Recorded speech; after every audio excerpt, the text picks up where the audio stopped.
And joining us now to talk war on drugs, from Miami, Florida, Bruce Bagley. He is the chair of the International Studies Department at the University of Miami. And Bruce, we welcome you to TVO tonight. How are you doing? Thank you very much. I'm doing well. Glad to hear it. We know it was Richard Nixon in 1971 who started the first campaign against drugs, but I guess people really remember that it was President Ronald Reagan in 1982 who started the so-called war on drugs. And since then, I'm wondering whether you think Latin American countries in general have been effective partners in that war. I would say no, for a variety of reasons. The fact of the matter is that there are more drugs coming out of Latin America. They're cheaper and more readily available than ever before. So despite the efforts of some governments at different points in time, the fact of the matter is that we are losing the war on drugs. And there does not seem to be anything like victory anywhere in the near future.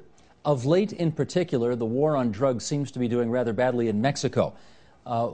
Bring us up to date on that situation there and tell us why you believe it has been so ineffective of late. Mexico is the latest victim, in some senses, of the overall problem of drug trafficking from Latin America to the United States. It was Colombia in the 1980s and the 1990s, partial victory in the war on drugs in the Andean region, particularly in Colombia, through what is known as Plan Colombia. $6 billion of United States aid has driven drug trafficking northwards, especially along the Pacific corridor, into Mexico. Mexico is particularly vulnerable. It had 71 years of authoritarian rule. It inherited a set of highly corrupt institutions. The process of democratization itself has made institutions even weaker and less capable of controlling the drug trafficking passing through Mexico into the United States, and by the way, Canada. There are $25 billion a year of profits for these drug organizations in Mexico, and they are fighting among themselves for control over routes and turf and what are called plazas, or crossover points into the United States. They are also battling the Mexican government, which since President Felipe Calderón took office on December 1st, 2006, has increasingly deployed the military. Some 45,000 troops in 8 different states and 10 different cities around the country. This has become a kind of bloodbath in which the profits are extremely high, and the organizations, the drug organizations that are involved, are fighting for their piece of the pie. The Mexican government simply does not have the institutional capacity. Its tradition of corruption, of weak police force, of weak judiciary, and a hellish prison system have combined to make Mexico the epicenter of drug trafficking into the United States as we speak. Let's read something here that was published in the Wall Street Journal earlier this year, and this is the message, the central message, I guess you could call it, on a report done by the Latin American Commission on Drugs and Democracy, and it's 3 former presidents from the region who authored this report. You know it well. I'm going to read an excerpt for our viewers. The war on drugs, they write, has failed, and it's high time to replace an ineffective strategy with more humane and efficient drug policies. The revision of U.S.-inspired drug policies is urgent in light of the rising levels of violence and corruption associated with narcotics. The alarming power of the drug cartels is leading to a criminalization of politics and a politicization of crime. And the corruption of the judicial and political system is undermining the foundations of democracy in several Latin American countries. Former Presidents Cardoso, Gaviria, and Zedillo having signed that. What changes in particular can you tell us that these former Latin American presidents would really like to see as soon as possible?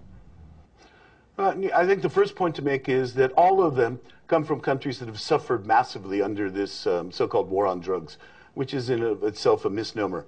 In many senses, their countries and their institutions have been the victims because we've been willing to fight the war on drugs throughout Latin America. We have not done anywhere near as good a job here in the United States.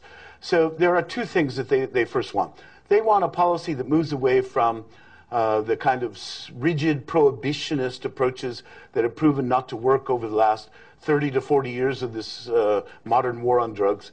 And they want to move to what are called harm reduction policies, where we treat drug use and abuse as a public health problem, where we provide treatment on demand, where we launch prevention and education programs, treatment and rehabilitation programs, community-based policing, rather than looking at this as a war. They start with marijuana, and their argument is that we should move quickly to the decriminalization of marijuana, and that we should study how best to deal with harder drugs such as cocaine, heroin, methamphetamines, and others. Because what we have tried has failed. It's led to massive corruption and violence in country after country in Latin America, an entire generation, now the second generation of young people being lost in what is a highly lucrative trade in a region that is surrounded and immersed in poverty and which has very little institutional capacity to fight against it. So they're asking for a shift in strategy, starting with marijuana. And they also think that the United States and other developed countries, Canada, the European Union, should also begin to shift away from what have proven to be not only failed policies, but counterproductive policies that spread damage, that spread violence, towards programs that look at the possibility of reducing through prevention and education, of treating addicts, of establishing youth courts, and other things. They call for much further and deeper study beyond the marijuana issue, but they are adamant about the decriminalization of marijuana as a first start, because they do not want to incarcerate yet another generation of young people in Latin America. And Bruce, you've studied this for years and years, so tell me, in your view, are they right? Yes, I think they are, in essence.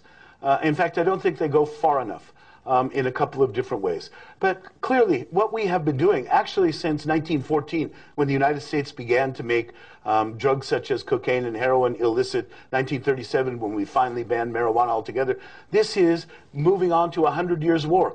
This 100 years war in the United States has not worked to the benefit of the American people. It certainly hasn't worked to the benefit of the Latin American people. In this country, we have 2.3 million people in prison, 500,000 in prison for nonviolent drug crimes, or basically for nonviolent drug crimes. We are warehousing an entire generation. That can't be considered success by any measure, and it's costing huge amounts of money.